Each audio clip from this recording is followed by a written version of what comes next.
사실은 지난번에 방송을 나오고 나서 예. 그 이제 공병호 박사님, 저는 이제 공병호 박사님을 그때 이제 참지성이다. 예. 전 개인적인 의견이니까 예. 제 주관적인 입장이기 때문에 참지성이다 이렇게 이제 이야기를 했는데 이제 우파 진영에서 이제 이 걸고 넘어진 분들이 꽤 계시더라고요. 근데 이제 그 이유를 제가 찾아보니까 이제 물어봤어요. 왜 그러냐. 그러니까 뭐 이제 다들 아시겠지만 이제 공천했던 거 하나. 근데 뭐 저는 그거에 대해서는 사실 별 의견이 없습니다. 그리고 근데 뭐 그런 의견을 가질 수 있으니까요. 그런 거 하나. 그리고 두 번째는 그 유승민에 대해서 굉장히 후하게 평가를 했다.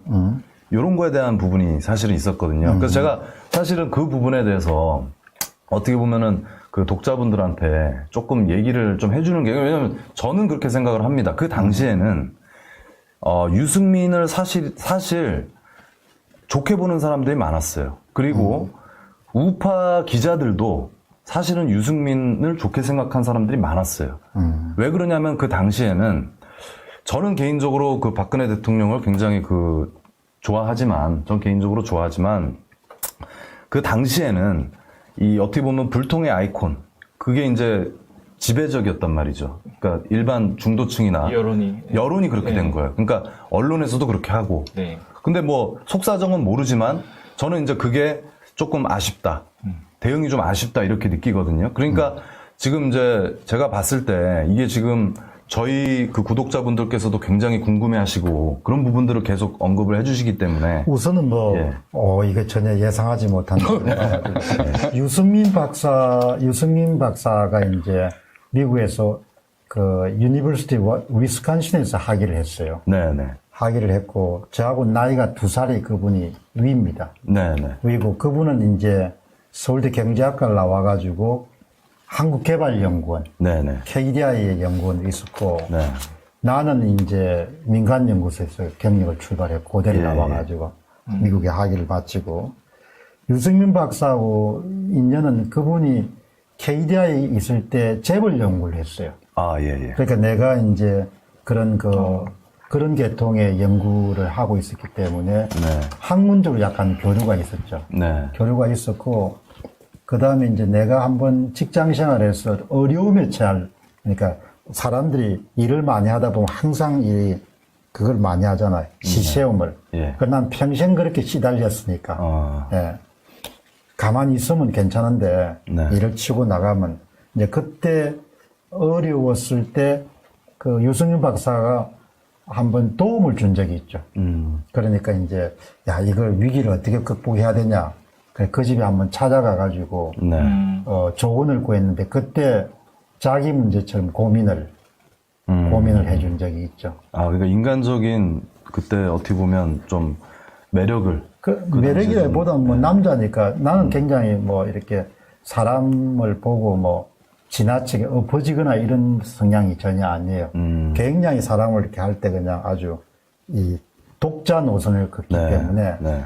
네, 그렇기 때문에 그 이후에도 뭐 사람이 반듯하게 그렇게 걸어가니까 자기 길을 네. 그렇게 하니까 이제 가끔 이렇게 전화하는 정도 사이고 네. 정치계에 들어가고 난 다음에는 뭐 그 인연이 없죠. 그렇군요.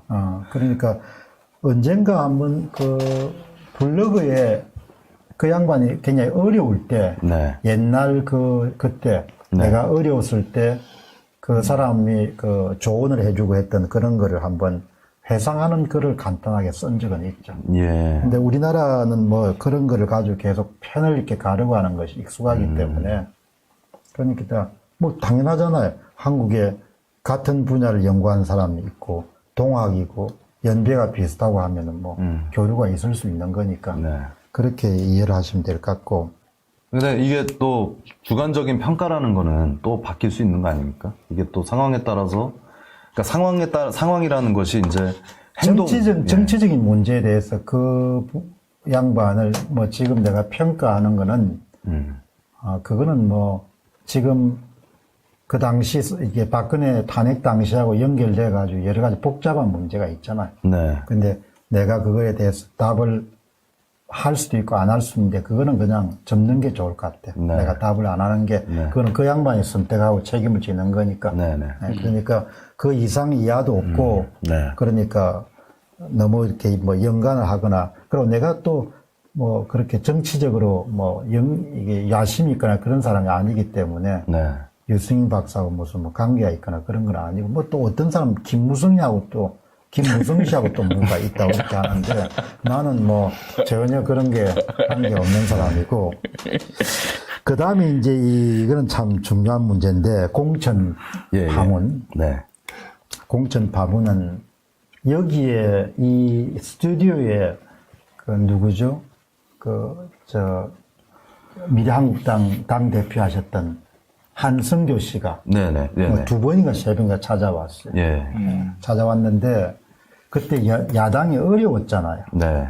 그래서 그냥 야당을 뭐 회의 한 6번만 하면 된다고 해가지고 그렇게 해서 그냥 그러면 내 혼자 잘 살겠다고 할 수 없으니까 들어간 거예요. 네. 들어가서 이제 야당을 좀 도와줘야겠다. 그렇게 가고, 한성교 씨가 거의 정권을 줬어요.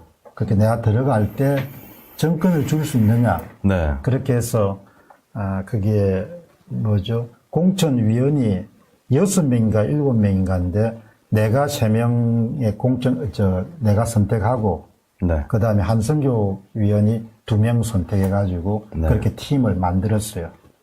만들고, 그 다음에 이제 공천 과정에서, 내가 요청을 했어요. 그러니까, 황교안 측 요구가 뭐냐, 네.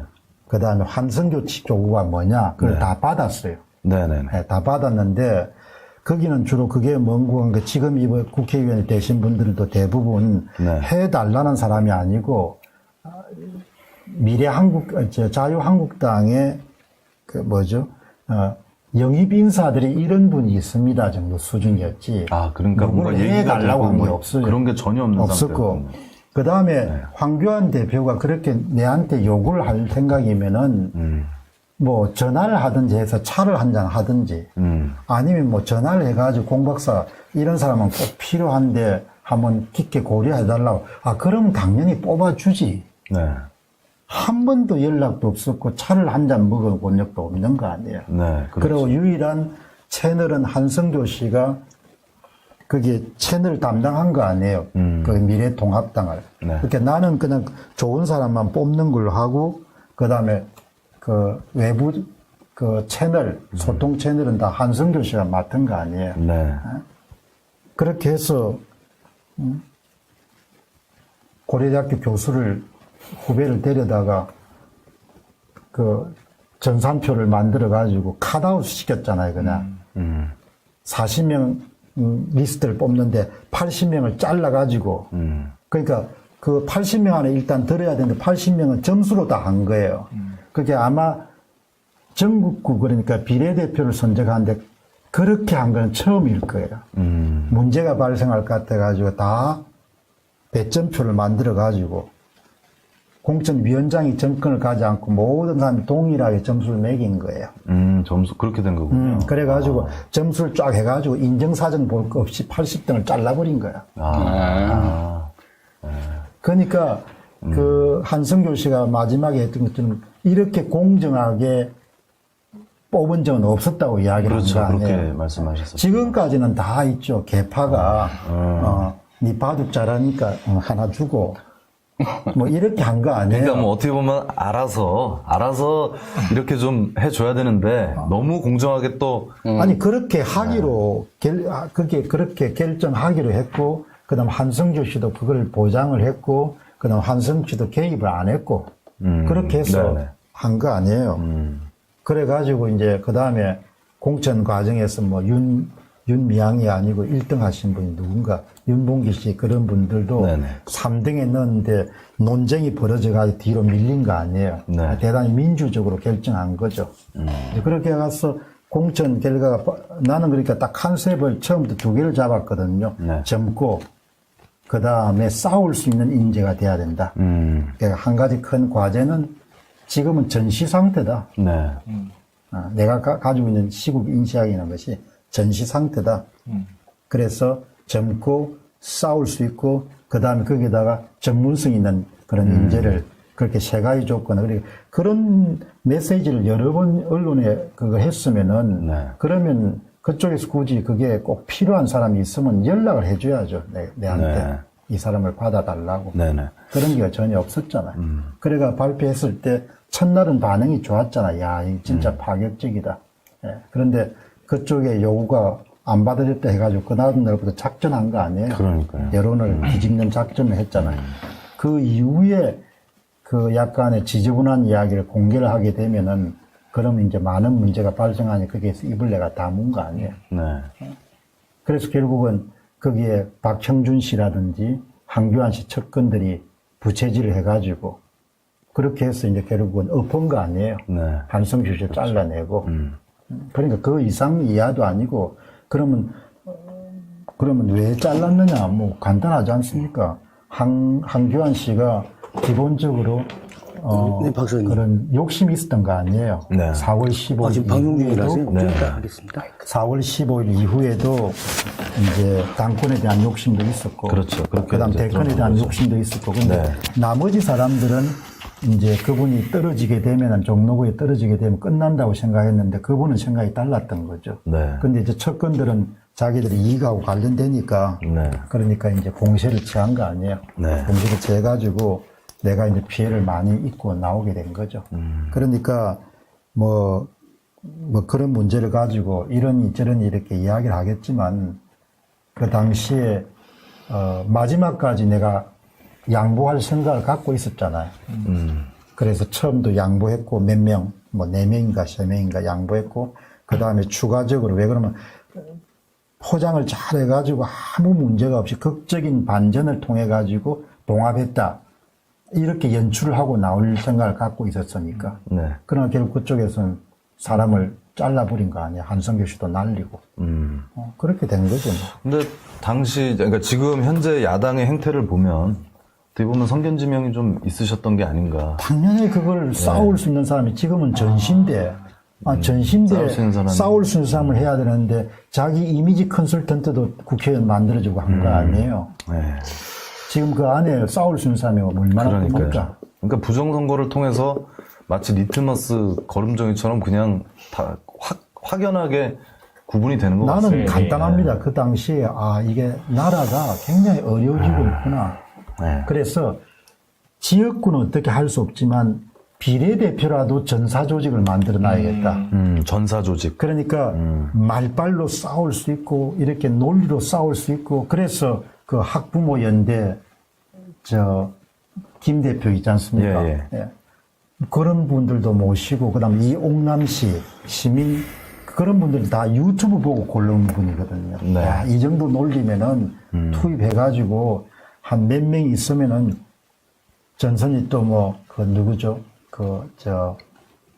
유튜브 했던 분 우원재 씨 네. 이런 분들이 있으면 얼마나 이 화력이 막강하겠냐. 그럼 지역구가 가질 수 없는 그런 전사조직을 갖출 수 있으면 우리가 훨씬 더 좋을 것이다. 그렇게 생각한 거죠. 네.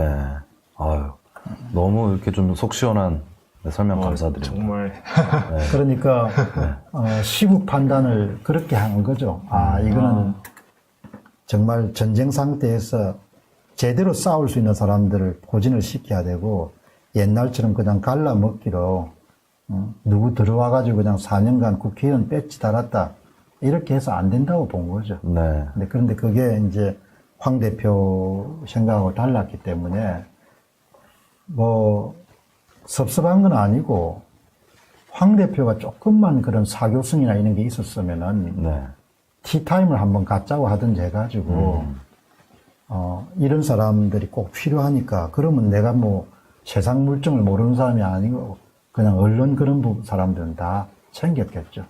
그런 거 하나도 없이 그렇게 그냥 그렇게 미래한국당이 자기 자매정당이라고 하면은 그게 공천관리위원장이 들어왔는데 한마디도 전화 한 통 없고 차 한 잔 마시자는 시간도 없고 그런 상태에서 나중에 자기 사람 안 뽑아줬다고 그렇게 난리법석을 띄면 어떻게 하겠냐 이야기죠. 그때 나는 황교안 씨나 이거는 안 되겠구나.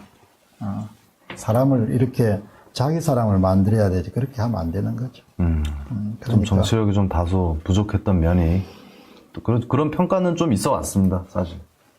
예, 저도 아니, 이제, 그렇게 예. 내가 남자니까 남자 입장에 생각할 거 아닙니까? 남자 입장에서 네. 자기 사람을 꼭 심어야겠다. 그렇게 하면은 내가 당장 그런 걸 알고 들어가자마자 일주일 정도 됐을 때 한성조 대표한테 요구를 한 거죠. 당에서 뭘 요구하냐?